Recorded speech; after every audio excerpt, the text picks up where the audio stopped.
We've got a storytelling wizard with us today who sat across from everyone from Pope Francis to Magic Johnson, collecting over 4,000 conversations that reveal the psychology behind what makes people actually listen and take action. Dr. Rod Berger is here to crack the code on why some creators build devoted audiences while others just make noise. And his insights are going to flip everything you think you know about authentic content on its head. So please welcome to Dealcasters, the voice of global influence and insightful storytelling, Dr. Rod Berger. Welcome aboard, Rod. Chris and Jim, thank you so much. What an intro. I mean, this is just such a pro setup, and I have to agree with you with Podmatch. That has just been such a nice surprise. Went in not really understanding the value prop of that, but I do encourage people to check that out. For one big reason, guys, I think it allows you, I know we'll talk about a million things today, but through my interviews, I found that no matter how sort of big the celebrity was or noted individual, I finally had to take an approach that just said, I want an at-bat, like a baseball, like an at-bat. Yeah. I want to go up. I want to swing at the ball. And that's what's amazing about Podmatch. It's just get yourself out there, swing at the ball. You're going to learn your story. You're going to learn how to tell it in different ways and find what works. And so I've enjoyed it a lot. So that's my little, I guess, unofficial pitch about Podmatch. Wow, we're gonna clip that and send that to Alex Sanfilippo, our buddy who runs Podmatch. He's gonna absolutely love that. You see, Jim, I knew that with even just starting this thing out, we have a little story. There's like crafting like in there. It's like a natural a little sports, and it made me wonder, since you both from Michigan, are you both Tigers fans? Because you actually have something to be happy about. Absolutely. Look, here's what I will say, Jim, and I put this in my book. This is a kind of fan, right? I grew up during the bad boy era. I'm probably older than Chris. Chris has that young man's hair going there. No. So, most kids growing up would put posters on sort of the walls of their bedroom. Mm-hmm. You know what I did? That sounds corny, but for me, it was so important in my storytelling and just the way in which it incorporated my own story. I would put the headlines and the posters on my ceiling because at night I wanted to go to bed. It was the last thing that I would see.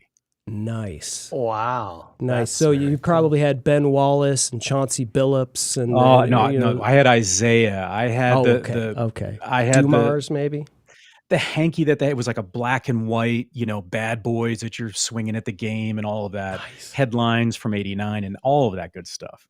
Oh man. Yeah. So oh, God. Okay. So we have stories already. And like, I'm learning so much already.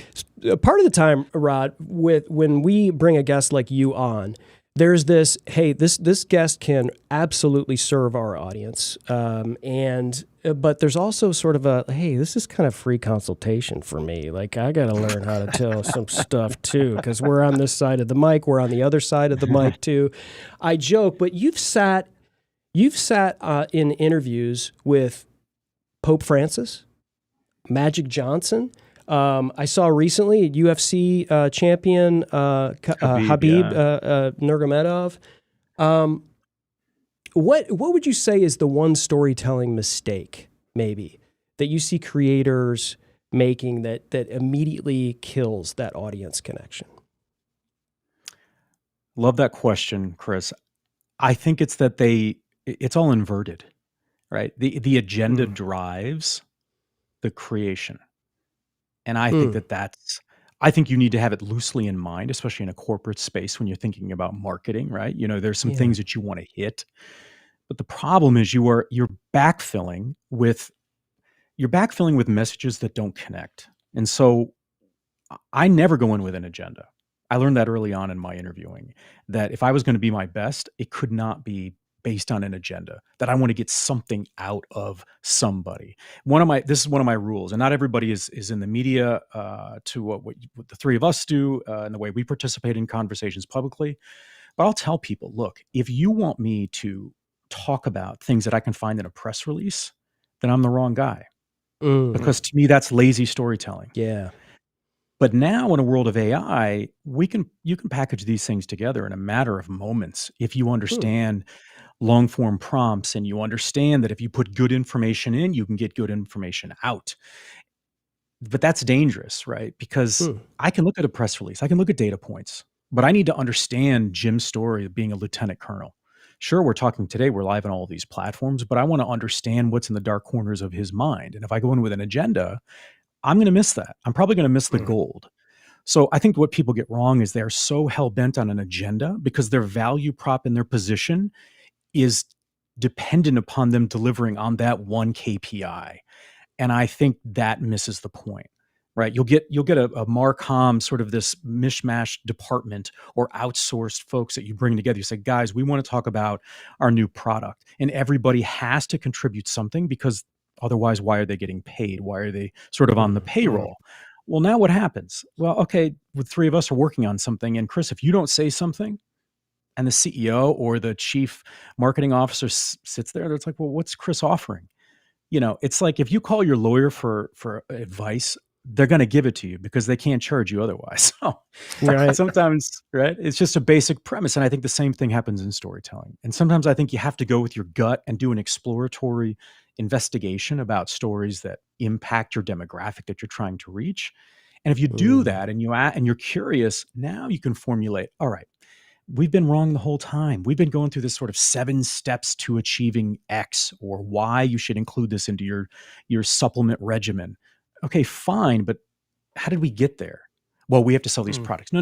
But why? Like, what's the market need? What's the story around that? What's the story of the people, of the personas that are most likely to buy your product? Yeah. Right?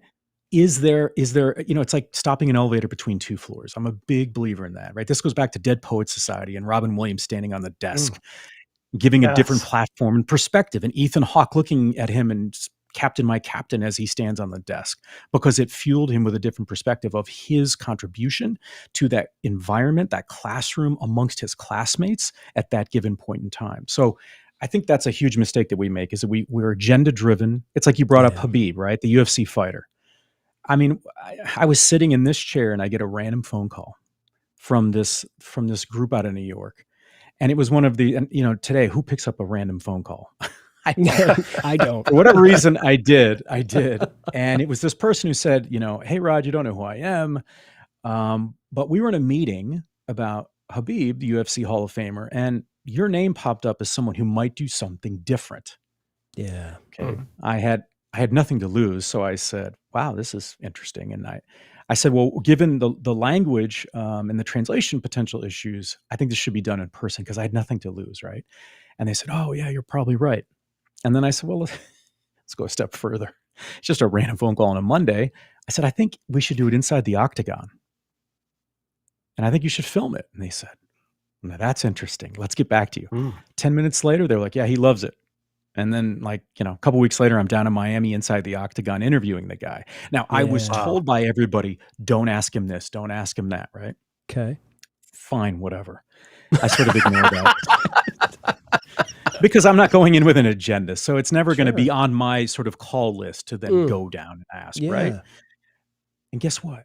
He didn't talk about fighting. He talked about post sort of fighting career and his dream of going back to Dagestan and selling vegetables to local villagers in his community. Wow. Then they sent those clips out. They went viral, millions of views. And I did the thing that we normally shy away from, which was like, look at the comments.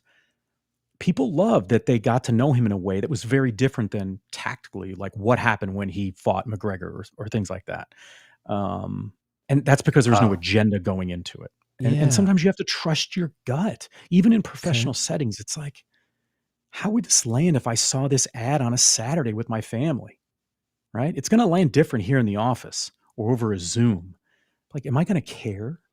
And that's the thing. I think if you go without an agenda at the front end of it, you can work on scripts that actually connect with people.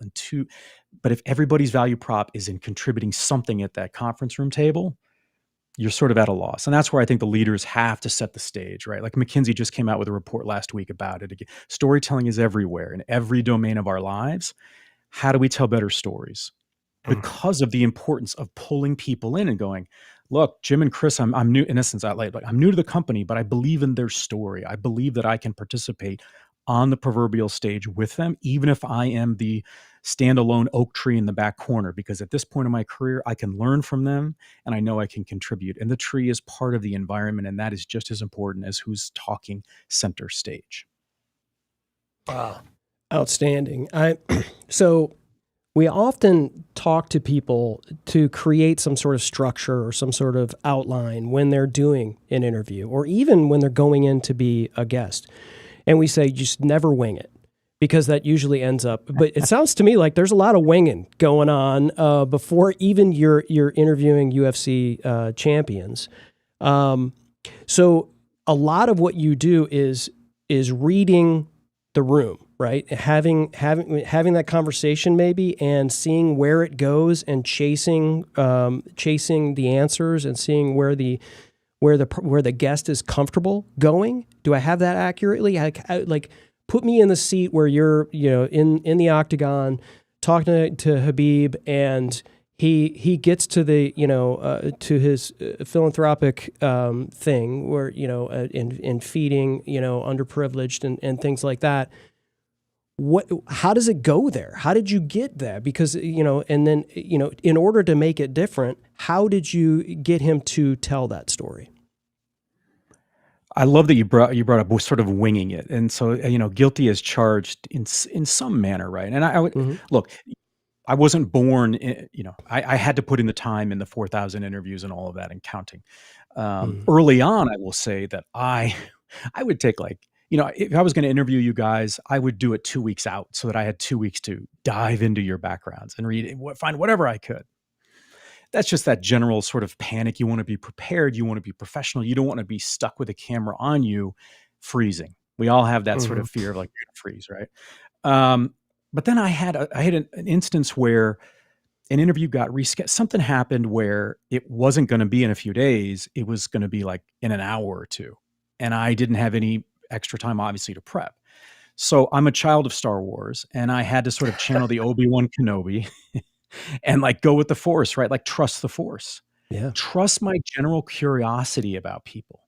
And I found that, sure, it might be sort of accused as being winging it during an interview, but there's something that you exchange with another individual, and it doesn't have to be in person. It can be digitally. That is just saying, we're in this together, right? So it is that metaphorical dance with somebody. And if I'm curious about some just general human elements, stuff automatically comes out. And only because I've done so many interviews, there's only one interview out of all of those interviews where I look back and think, wow, I wouldn't want to do that one again. And Really? funny enough, it was a CEO who I like immensely, incredibly accomplished. This woman is so on book that even her people afterwards said, we know. It's the hardest gig ever, right? She's an amazing human being, but she's so on book. She does not divert at all. And you just think, what's the value in that conversation? So my prep evolved over time to where even now when people ask me for advice, and I'll take these calls because I was once them, and I had people who supported me, or at least gave me enough runway to figure things out. I'm old school, guys. I'll take a blank sheet of white paper. I have it all the time. I should be planting trees on a daily basis. I will take that white sheet, divide it into 4 squares with a Sharpie. And if I'm interviewing you guys, I'm going to put one word in each square. Now, I don't do this stuff anymore. I don't, but in the beginning, this really helped me. These are the 4 domains that I want to hit on. And sequence does not matter. But I know at the end of it, as we're talking, I might be able to put a check mark in quadrant 1, right? And then quadrant 3. I'm going to look down and go, yeah, you know what? We hit all of that, right? Early career. Maybe there was some devastating news. You lost a company, or you were fired, or you were part of a successful exit, something like that, just to give me at least some parameter. So I'm not cave diving underwater without a rope to hold on to. It's funny how when you have that, it's like a transitional object for kids, right? They're going through something. Yeah. They're young. The parents divorced. Now they're in 2 homes. They've got a stuffed animal that they like. It's like that stuffed animal is as important to that parent as anything, because when that kid's going between houses, they want to hold on to something that they know that they can channel their energy into. And I think some of that is in that prep. So look, the rule for me is that press release element. If I can find it in a press release, I'm not going to ask you about it. And I don't think it should be a part of the storytelling. If anything, you find a way to bury it as a way that is maybe the way you want to promote the story, right? Yeah. People talk well, I'm going to tell a story and I'm going to, they'll do an amazing job on, let's say, the asset. And then they go to promote it on LinkedIn. And whatever the pros are within that post, it's like secondary. They think about it's just like a company that works on the product. And at the very end, they say, oh, now we need to talk to marketing. It's like, well, marketing should have been in there from like at least day 2, maybe not day 1, right? You got to find ways to be able to put those elements in that will hopefully tease the audience enough to bring them to watch whatever it is that you're posting that you worked so hard on. So yeah, I think if you do it well, it feels organic. Maybe it feels like it's on a whim, but it's not, right? Like you're thoughtfully, it's like, and you find points of connect. That's the number one thing I did in the beginning was I divided into 4 squares. And the other thing was, is there any point of connection, right? So Chris found out in our pre-discussion here before the interview, the live interview, we both grew up in Michigan, right? So if I was interviewing you, I would have probably found that, 10 years ago or whatever. Yeah. Okay. And I would have used that either in the interview or right before, because it's just going to level set stuff where you're going to give me enough grace to find my way. And hopefully I find it pretty quickly. And if I extend and ask you something personal, it'll be okay. Right. It'll be okay. And I think as you get better at it in your storytelling, you can take bigger risks. And people would say that they're risks. I don't see them as risks, right? It's like when I interviewed Mario Lopez, right? First thing I asked him was if his hair color if it was real. Right? I wanted to know. That's like asking a woman her age. Come on. Right. And he was great about it. But and of course I joke because my hair is not as dark and flowing as Mario Lopez, as we see like on Access Hollywood. But it was a way to break the ice. Sure. Say I'm human. And so I think that's a part of it. But God, if people can walk away going, I've never had an interview like that, or I never worked on capturing a story in that way, you've done something right. God, that's a huge goal for podcasters right there. Because there's a ton of people, we always say this to folks, Rod, is anybody can do a podcast. I mean, it's pretty, it's getting easier. And anybody does. Right. That's it. But not everyone can do a good podcast. And so, or interview. And a lot of people they want to be Barbara Walters, or they want to be, Bryant Gumbel, or insert, Howard Stern, whoever, a great interviewer is. How important is it? Because I've noticed throughout the course of our conversation, just getting to know each other here for the first few minutes, you're not only just hearing what we're saying, you're listening. There's active listening happening on your end because you're calling back things we've spoken about, where this is becoming part of the trust building that you're talking about here. Talk about how important active listening is for both sides of the mic. So it speaks to the value of silence. And I would say that I should absolutely pay homage to my training in my past life of getting my doctorate in clinical psychology and understanding clinical intakes.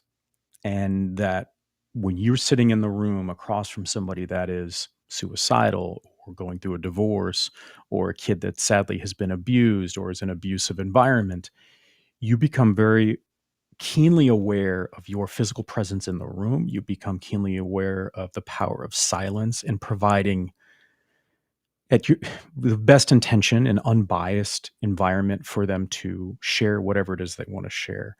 And so I think that that's been a big part of how I've tried to approach conversations with people, and understanding that the little things that you pick up on from hearing and that's the stuff that lets people know that you're paying attention. It's funny because, sadly I won't tell you how much I spent on my degree, right? And nothing against my old world, right? And colleagues and friends to this day. But really, when you boil it all down, I remember there was someone that I was working with, and I made an offhanded comment. I was at this, this community clinic, just sort of sharpening my skills. And I remember saying to this individual that I had thought about them when I had been at the grocery store. Something reminded me of the story that maybe they had shared in this session. And they lit up because I referenced that I had thought about them outside of a organized, sort of predetermined arrangement, which was our session, our weekly session. And I think that stands a test of time, that when people, this is how relationships sort of grow, with friendships, romantic relationships, the way in which our kids, I think, understand that we love them when they're at school, even if they're not in front of us. And I think you can do that when you're interviewing somebody or you're creating stories. It's like, how can I connect with you in a way that it's not a direct question, but it's a reference point to an earlier discussion we had that showed that I was paying attention, that it wasn't my agenda. It goes back to that agenda, right? That what I was doing was not about me. It was about how do we have a conversation that's going to be the best for the audience, right? Right. This isn't just, yeah, sure, I've got my book and I'd love people to pre-order all that great stuff. And you guys have a show and you're doing all these amazing things. One that I'm learning from as well. And hence like Amazon Live, I didn't even, ignorant on my end of it. I didn't know people were doing that the way you're going to sell more books, my friend. That is, we'll connect you with some folks. Okay. So you're crushing in a lot of ways that I'm learning, but like my objective should be, I just want to have a conversation with you guys, right? You took a risk on me and I took a risk on you, in sort of joining together and having this conversation. And I think that then it provides something hopefully that's unique for the audience that's trying to either, I don't know, learn from one of us. But it's not just about me. And that goes back to that agenda piece. So you're exactly right. Listening and then like hearing somebody, because that's the goal. When you pick up on stuff that they don't say, the way that they lean in or they don't, man, that's a skill that I hope my kids learn. I hope they're learning. And that's maybe a silver lining of a COVID where we went, wait a minute, I can't just quote command a room physically, right? I'm not 6'4" in my dreams I am, and I play for my Detroit Pistons, but that's never going to happen. But it's like that notion of like commanding a room physically to, wait a minute, I'm on a Zoom or I'm in some digital platform. How do I convey leadership? Do I have to fill it with words? Do I have to fill it with sort of having a background that looks... You have to understand your presence so that you can listen and hear people in their world. And I think people then extend that back to you, and it's a nice reciprocity. And I also think that, and you have more experience in this and so feel free to tell me I'm a knucklehead on this, but don't you think like if someone's looking for... That's a softball. If someone is looking for an interview on YouTube with Charles Barkley, who you've interviewed, and the interviewer is asking kind of the same questions, and Charles Barkley and the company he's representing have the same things that on the hit list that he needs to hit. What's the difference between the interview that one person's doing versus the other if they're all just covering these agenda points, these same agenda points? They're really only the difference is maybe the interviewer, and if they're not that interesting, like why would anybody watch or listen, right? And so I think if you're looking at it from the standpoint of like, listen, I understand you want to hit these points, that's cool, but I'm going to find something, I'm going to fill the cracks that and everyone else is leaving open for me. And you create something different, you create something, and it might not hit with everyone, but not all our content hits with everyone, right? And so I think in order to be different, but also excellent, I think the preparation I think you're talking about really is key. And you touched on AI earlier, and you touched on it because I immediately thought, okay, this is a storytelling guy, right? This is so like here we come with hey, anti-AI. We're pro-AI, but we're anti-theft here. Yeah. So we're about utilizing, AI in many ways, but not letting it replace ourselves and our own voices, right? So it sounds to me like you are in the same lane, but I kind of wanted I kind of wanted to, like, if you're trying to craft stories or you're trying to prep for these interviews, maybe let's touch on how, first of all, how you feel about AI currently, where it's going, but also maybe some tactical stuff that you use. So yes, I am. I don't know if I'd say in the vein of sort of pro AI, but I am. Okay. I'm reading about it. I'm listening to I'm learning as much as I can. Because I had a lesson. There was a guy that I had been collaborating with, production guy.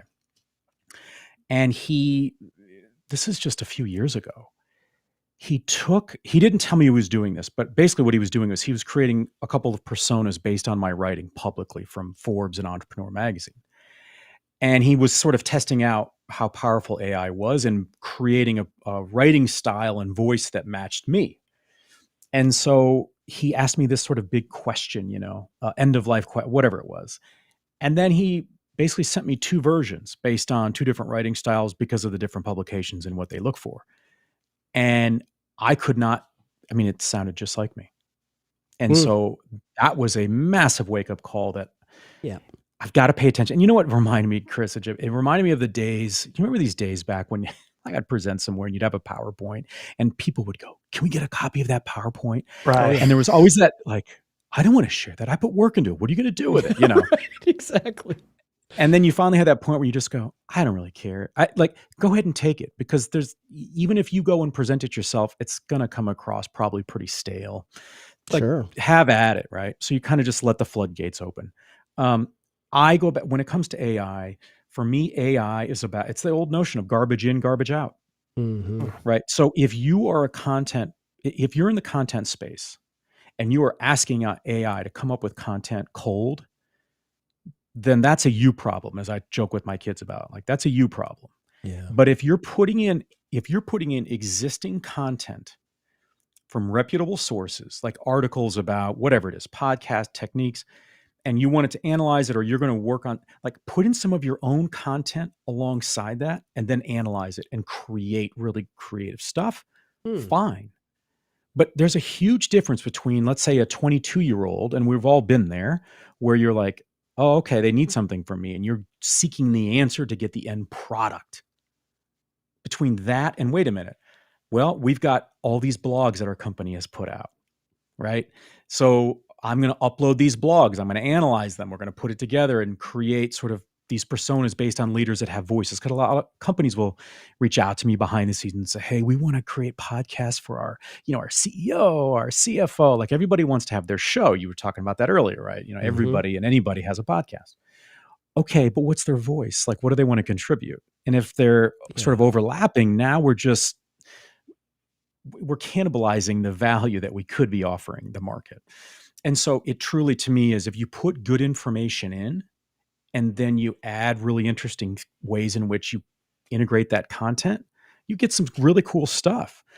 So when I see stuff that I just know, there's no way that individual wrote something. Like, fine, they used AI, but if they were just putting prompts in, read the Wall Street Journal and give me a synopsis of this, or create newsletter copy from literally nothing, I think you're going to get further and further from it. And you do run the risk of something coming out. It's not even about something being accurate, but I think it's at that moment in time when the CEO's on stage and it's a Q&A, or they're being interviewed by you guys, and you reference something that they wrote in quotes, or that the company did, and they have no connection to it. Even if they have an answer, you sense it's like, you don't know it. It's sort of like, it's old school. You talk to the sales department. Okay, so what's the value prop of our product? And they tell you something. And you go to leadership and you go, all right, what's the value prop of this product line? And like, it sounds like 2 different companies, because the sales team, they extracted things that you have far down the ladder of value in the hierarchy, because that's what the market wanted. Yet you're telling me as leadership that it's these top 3 things. That's not. So I think AI is incredibly valuable. I think we have to understand it. I think the education world is about to get you talk about, we had the tsunami warning around the world after the earthquake in Eastern Russia. It's like, and I'm a parent, I don't know what's going to happen, but look, the pursuit of knowledge has always been education. Like, we're seeking an answer. Right. Okay. But if the answers are provided, okay, that changes the calculus. Right. What's my motivation? Right. Like, if my motivation is not there, what am I going to do? And how's it going to impact the work that I want to do, the jobs that are there? So I think AI, for anybody, you don't have to be a content creator. I think everybody should be diving into it. Lastly, sorry, Jim, to cut you off, is that the different platforms that I'm a part of, even from editing and other parts, every day there's an update that you say, wow, it's like you have more than 3 wishes with the genie in the bottle. It's like, it's unending. It's like Will Smith is popping out of the bottle, giving us all kinds of wishes, granting our wishes. I mean, really, right? It's like, now I can just I could just drop in, oh, please create that. Yep, there it is. It's unbelievable. Yeah. So Rod, you bring up a great point about AI, and with the number of interviews you've done, and just you've used your brain, you've used critical thinking to come up with things. How do content creators keep that in mind as they're developing their content so that they don't become stale and just like, oh, well, I'll just go have AI give me a script and we'll do this, and because I think that's the danger with this younger generation is they're not using critical thought like we maybe were raised to do. Great question, Jim. I'll give you two different sort of ways of thinking about this. One is, I remember I worked like 7 years in restaurants growing up, you busboy, dishwasher, whatever it was. One, I think that should be required training for everybody, sort of like military service in other countries, because you learn, especially when you're a server or even a host, you learn to sort of interact with people at different levels. They come in with literally a different story. Right? They're either upset, they're happy, they're celebrating, they're grieving, whatever it is. They're eating away their worries. And in the back of the house, if you want to become a manager at a restaurant or a chain of restaurants, you have to actually work every job that they have back of the house as part of their sort of training program, so that you know how all these elements work. So when it comes to how do we avoid sort of being myopic in our storytelling, take that example and translate that to the stage, the storytelling. We're in a play, right? You want to be able to, you need to sit in the audience, be a part of the audience, be a part of the front row, the back corner. You need to be on stage from your perspective. You need to have the leading role. You need to be a supporting role. And then you need to just be a part of the landscape or the scenery. Like, pressure test your story. Like, who is this going to hit? And if it's only going to hit a small demographic, that's fine if that's our objective, because maybe the story is meant to elicit the interest from an investor pool, right? A discrete group of people. If it's about brand awareness, okay, what are the masses going to want from this? And I think sometimes we get stuck and say, well, look, this is the value proposition of this product. Okay, maybe for one group that we're trying to reach. And also, maybe we're just trying to reach that group to increase our opportunities for collaborative partnerships, channel partnerships, strategic initiatives, or it's just to push product. Either way, you want to pressure test your story based on the different roles within a story itself, largely. And I love thinking about it from a stage perspective, right? It's that third grade, you're the oak tree, you're the lead character coming out, and I'll talk about like chalking the field. Okay, we go back to athletics and sports and my love of that. It sounds like you guys as well. Same thing on stage. It's like, look, you're going to know your boundaries. If you go too far into the audience, you're going to fall off the stage. And if it's a musical, you might fall into the French horn, right? And if you're not close enough to the audience, what are you going to do? You're going to fall backstage, right? Where you're just with the curtains, right? You're nowhere close to meeting your audience, and you're going to have a different perspective. Right. It's the Dead Poet Society, right? It's that Robin Williams standing on the desk. That's pressure testing it. And too often, what do? We create content, right? We're energetic. We create content. We send it up the chain to leadership, and maybe the CEO or the leader, the C-suite looks at it and go, oh, that's good. Okay. So we got the approval of sort of our bosses or the people that sign our checks. But did we have an open conversation about what our expectation is of that content, the audiences we're trying to reach, and then what is our follow-up plan on this content, right? I mean, how many people that are watching or listening to this, or the three of us, where you've been in meetings or been a part of meetings where there's been some event, like take conferences, right? Companies love to go to conferences, as they used to, right? That following Monday, right? People they sit around a table and they're like, oh, hey, Chris and Jim, so how did we do at the conference? And you're like, oh, God, great. Here we go, right? Well, how many people visited the booth? And you're like, well, we had, 78 people, okay? And you're just throwing out ones and zeros that are not stories, by the way. Ones and zeros are not stories unless you make them stories. Wow. And too many times, that's what we do to save our back end. If I'm getting in a meeting and I'm new, you're a startup, you guys have brought me in. Hey, Rod, we want you to be our storyteller. If I'm not rooted in my own confidence about how to tell a story, capture a story, and relay a story, then I'm just going to shoot numbers at you. Because ultimately, I don't think you understand the value of what I'm doing in providing that story. So I'm going to use what I think you value. ones and zeros, but ones and zeros are not stories. Interesting.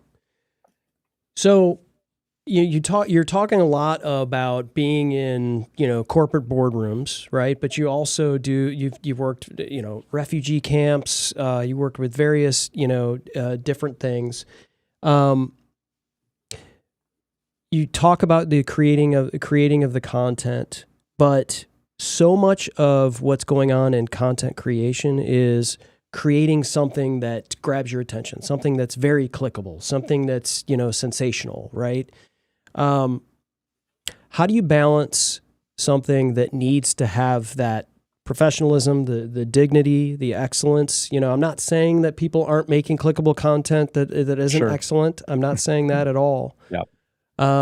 But a lot of your content is immersive, right? It's long form interviews. This interview right here, we're going back and forth with scenes. It's going to be repurposed into an audio podcast, and so we have that in mind the entire time. It's a different experience for people. They're commuting, they're walking their dogs, they're maybe listening together. I guess that's a thing now, or they might be watching on YouTube, and you may be able to get their attention for a longer period of time. So I guess, how do you, what's that sort of, maybe the psychology behind that, like creating content that's clickable, maybe more vulnerable, just more real, versus the stuff that like you're seeing right here or hearing right here that might be considered maybe more professional and more polished? See, I like that question, Chris. I don't know if I would organize it in the same way, though. Okay. So to me, it's about, look, I think it's like right now, I had a conversation with a group in Oslo. I'm going to be hosting this Nordic Climate Finance Summit, and I'm very excited to do that here later in the summer. And we're talking about sort of video storytelling and ways in which scripts can be written that match video in sort of this, voice of sort of God coming in, talking, that sort of 10,000 foot voice talking about the value of this event. So I love these short, sort of snappy things that can create interest. Mm-hmm. But it's understanding where it's like, my son, we were talking about sort of understanding utensils, right? And working your way in, right? When you're at a restaurant, like what do I do with a small fork, right? It's the D and the B, and which is my drink. I think the same kind of thing goes to our content, right? As long as we understand that the teaser content is just that, go full bore, right? Okay. Because that should draw the interest in, and then go ahead. And if it's long form content, great. This notion, I remember when people started, I don't know, maybe 8 years ago, something like that. It was like, oh, long form content is over. Really? Who's saying that? I think that's actually the people that don't know either how to provide long form content. They're scared by the notion of having to put together long form content, because everything I see is the opposite. People love it. They want to connect. They want to feel like they have a community. It's like if you follow back in the old days, it's like if you followed a radio show host and that was your morning commute, right? Yep. If that station dropped that show or something, or it changed times, you feel so off kilter. It's like, are you kidding me? I've been listening to this individual for 4 years, every Monday through Friday. Like, they become a part of your family, right? Exactly. So I think it's just about understanding where, like, are you the salad fork? Is this content the salad fork, or is this the main dish, or is this, my dessert spoon? Just understand that so that you can respect the value of the short form that you're using to promote. Mm-hmm. And that way, now you're free to look at that long form and say, all right, now how do we dice this up? Like, what's the most compelling way? Right? Maybe we had some ideas in the beginning, like, look, we're probably going to get some great quotes from Jim on this. So we're going to be looking at creating some sort of static stuff that has his quotes in writing. Maybe we'll do some audio sort of grams where we hear him talking. Or maybe Jim is like, he sort of screams off the page in a way where you go, like, we got to show his face. We want to show the video of him because his personality pops. That changes the calculus, right? As Chris is laughing. But you see what I'm saying? It allows you to get creative, because you're not trying to tell the audience like everything is just in this short form teaser. What do we despise about movies? And I'm talking about movies back when we would all go to the movies. You'd see a preview, you'd see a trailer, right? And you'd say, oh my, that Friday night, I am going. That's worth my time. And then you say to yourself, uh-oh, I think the trailer was the best part Best of this. parts of the movie. Yep, Right? exactly. Don't be that creator, right? Leave something to the imagination. But that goes God, to that's content killer. creation of all kind. And Mm, by the way, the last point on that is respect the audience. You don't have to yeah. tell them everything. Like, let them figure some of it out. Like, don't, I think, cheapen their experience where you just literally lay that out, which is why it's funny. I don't know if we'll get into this at all, or people are, so many people have podcasts, and also so many people are writing books, especially because of self-publishing. But like, I'm not the guy that's going to give you the 7 steps to anything. Like, that's not in my DNA, because I think that leaves behind origination and originality, I should say. And, it's like, okay, how do I bottle this together? I mean, it's funny. This is very cynical of me, but I think people, especially in the West, and for the audience that's in the US, and maybe they did this in Canada as well, or Europe, but it's like, I don't know what grade it is, but all right, we want you to write out all the steps you take when you're brushing your teeth. And as a kid, you're like, oh, wow, I didn't realize I stepped up to the counter. And then it's like, we didn't like doing it then. What means I want to do this now? Like, anybody. And now with AI, you can generate a sort of a quote ebook on the 10 things to do in a nanosecond, especially if you're getting good at your prompts. Sure, that's a short-term win, but we're talking about content that I think sticks.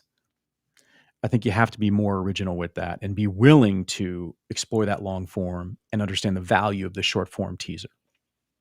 I think that's so powerful, Rod, because I mean, when you think about it, I mean, just the fact that, yeah, you got these people that are immersed in TikTok and we'll say Instagram Reels, but the reality is when you sit down, do you get on your, I guess people still watch TV.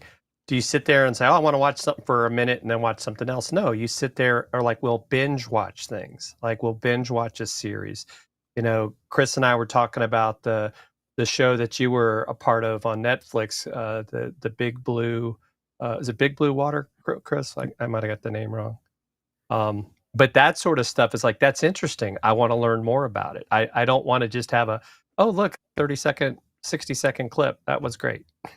Yeah, I think people want, it's funny, I had the chance to interview Daniel Pink years ago, and I'm a big fan of his, and he's always been very kind. Like once a year, I'll shoot him an email and we'll correspond. And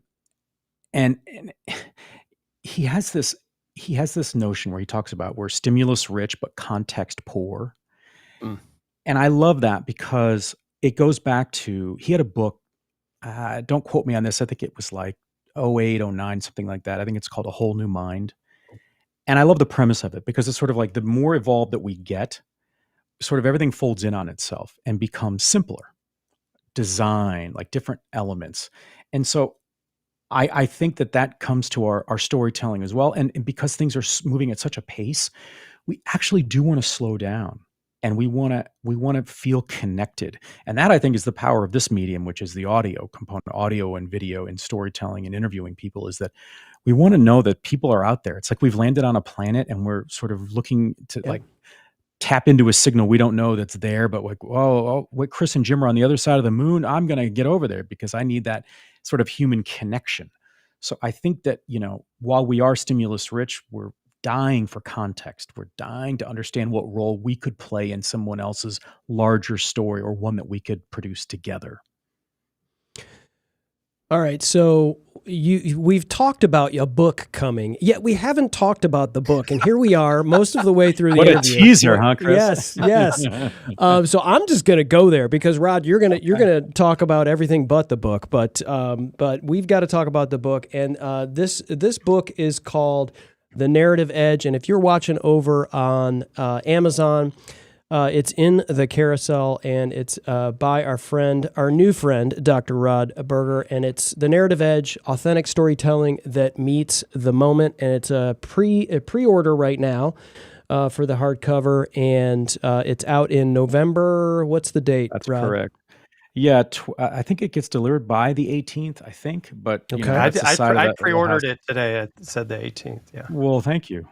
Rock on. And then, of course, the website is drrodberger.com, where you can you can order the book other places, but we're live on Amazon, so we're going to say that you can get it on Amazon. And this is a fantastic site, and it goes into a lot of your story and your journey, which we sort of touched on. But we'll let those other interviews that you've been on, those other thousands of interviews, you can go over and catch those interviews to talk more about this journey. Rod, I'm excited to definitely talk a little bit more about the book. And who is this book for? Such a good question. In the beginning, I don't know if I knew exactly, in essence, who it was for when Wiley reached out to me. I was definitely one of the lucky ones, knock on wood. I would not profess that, I know how lucky I am that the publisher came to me. And that was one of the first questions, like, who's it for? I kind of went back to my roots of just being curious. And I thought, you know what, I have to honor the way in which I've approached all of this. This is not for one specific group. I want this to be a book for, and not, I should say this. Let's say you're a CEO. I don't want you to just read this in your role as a CEO. I want you to read this in your role as a CEO, as a mother, a wife, a sister, a father, a husband, a brother, an uncle, a community member, a community coach, and a youth coach. This is for anybody and everybody who wants to understand the role of story in their life.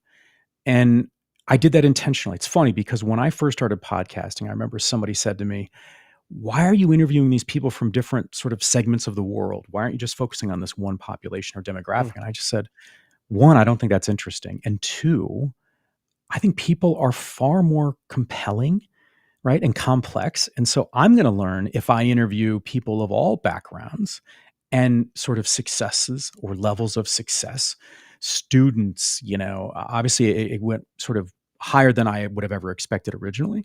And so the book is for anybody who wants to understand their own story better, ultimately. And it doesn't matter the role that you're in, right? Could I envision this as sort of a carry-on book for early career entrepreneurs? Yeah, I could, right? Could I see this being used with a leadership group? Sure. Book clubs, absolutely. But that's only because of the feedback, not because I'm sitting here saying, oh, wow, it's, I've written this great book. I've been very fortunate to send copies of the book to people from all around the world, and they've been very kind to take their time. And the response, which, and thank you for sharing the Amazon page, but I know a lot of those testimonials are on there, and those are relationships that I forged. And I think 95% of those all started from interviews. So when you read those from people all around the world, those are people that, in essence, I invested initially in, and then they've invested in me from a storytelling perspective. But the makeup of the book, really, it's, on the Amazon page, I know for folks who are live, but you'll see the testimonials on that page. Look, I don't know if I intended, Chris and Jim, for there to be a memoir component to it. It just happened that way. Like when I finally got in the zone with it, it's like, how could I not convey my experiences to show the parameters or the perceived parameters of stories in our lives? So I share story in all kinds of formats, right? When my sister-in-law passed away at a very young age with 3 kids, I was asked to provide and give the eulogy graveside. You get to read that eulogy. I depict a story of my father who grew up in Nazi Germany, who died years ago, from a story that he had shared with me. I was the only one who shared it. And I tell it to you in the opening of the book, but it's written more like a scene of a movie, right? I integrate in, 6-word stories at the beginning and the end of every chapter. I'm trying to push the envelope to say story isn't something that you just add to your repertoire as a parent, as a leader, as a worker, any of these employee. It's that story is just a part of our ethos. And the sooner that we understand that our story has value, I think the sooner that we can then engage with others, whether we're providing or producing content, or we're trying to generate an idea, it all plays a role. So I take you in every chapter. You can go from a refugee camp in Africa to Formula One to Northern Michigan and summer camp in the late 80s. And that's intentional. Now, and the funny thing is the way that I write, I sit down with my popcorn, my headphones, and my movie scores, and I let it rip.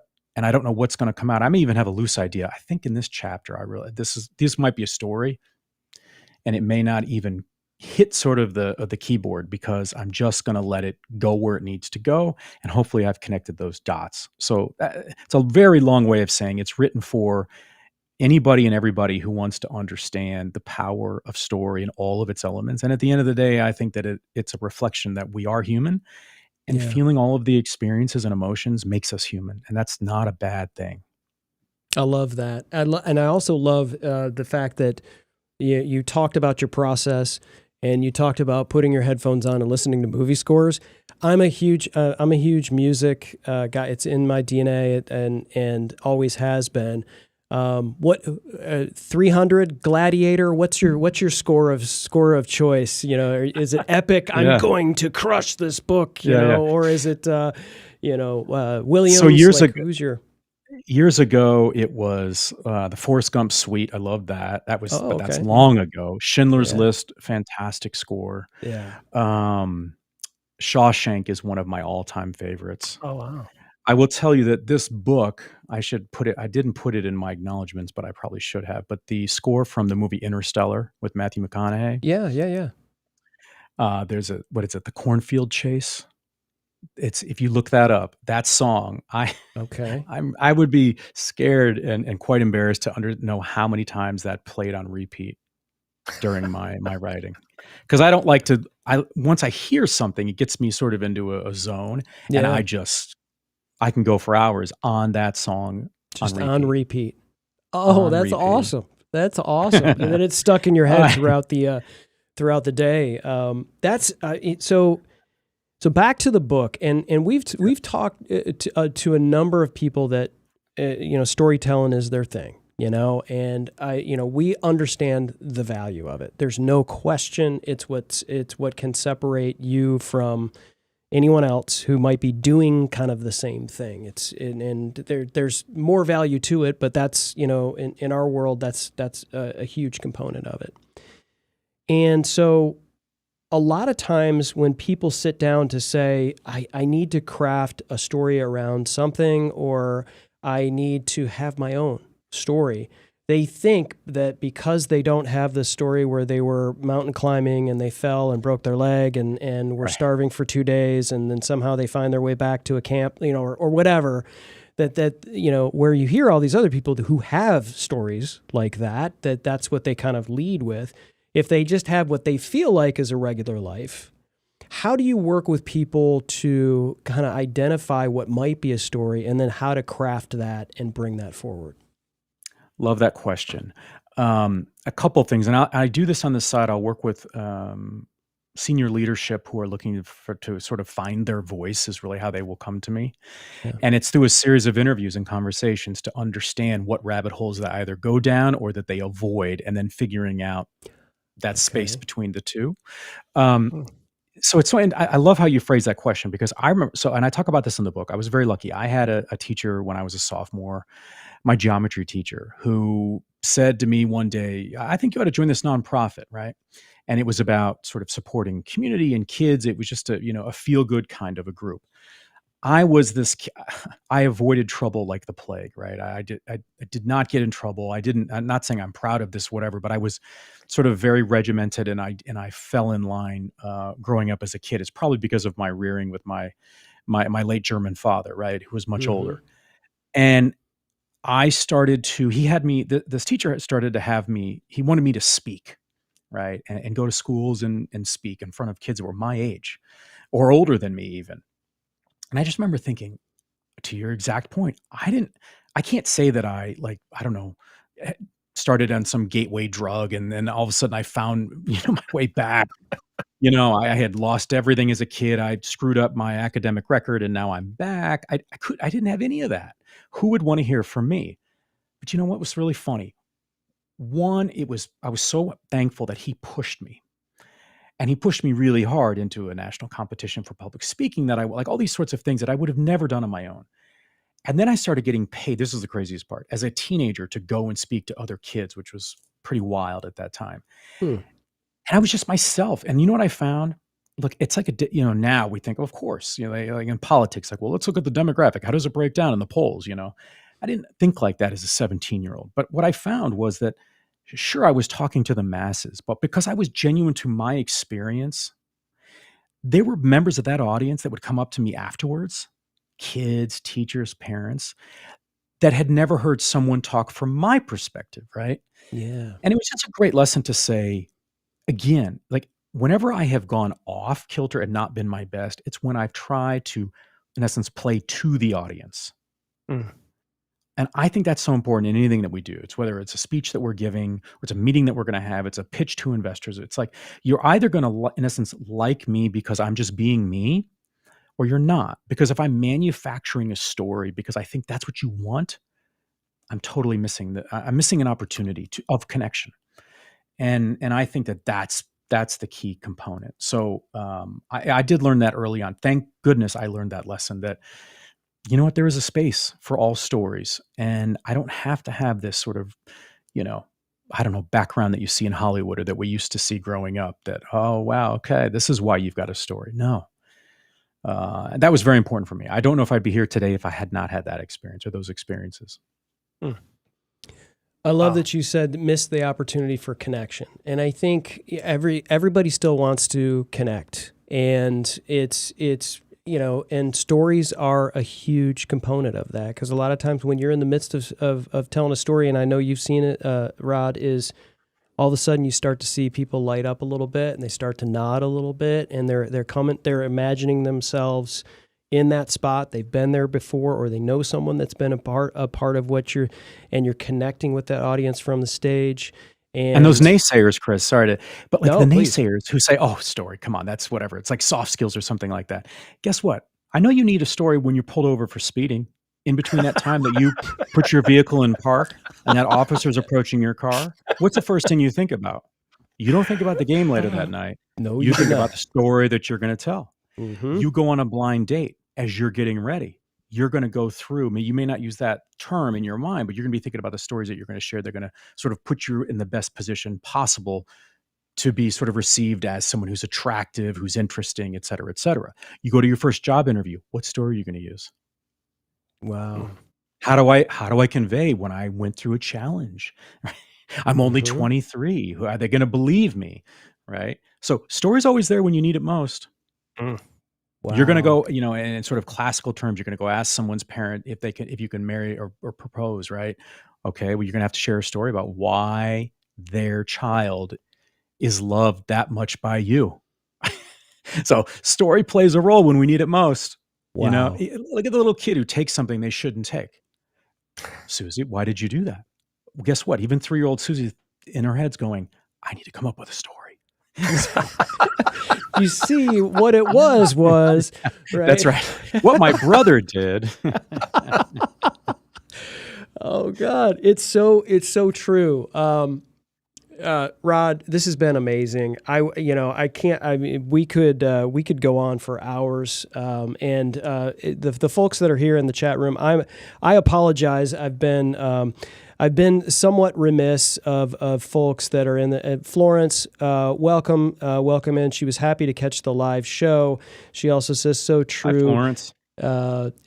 Facts tell and stories sell. We didn't even get into like sales and how important storytelling is with sales, but I know you've got a ton of stuff related to that. But never fear, folks, because there's more Dr. Rod Berger if you go to drrodberger.com. And of course, make sure you go over to Amazon and pre-order The Narrative Edge. Also, I wanted to mention this as well, is the YouTube channel, which is at Dr. Rod Berger. As well, this is a great spot for the podcast or podcasts. You have like 3 of them. Is that right? I do, yeah. But yes. now it's all under my own sort of channel, so I'm doing that. Okay. I want to add, sure, because you guys are motivating me in this live environment, that those that are that pre-order, they will be getting a lost chapter as well. So I'm excited about that. Listen, there's a story in the word "the lost chapter." I mean, it's just he didn't say extra, he didn't say value added. Boys. He said this was a lost chapter. So you were thinking to yourself, what, did he just find it and decided to give it to someone later? No, this is good. You know how to craft a story, Rod, and we certainly appreciate you coming aboard and making our show better. And ladies and gentlemen, make sure you go and check out The Narrative Edge and check out Dr. Rod Berger. And as always, don't fear the gear. Here, you know what?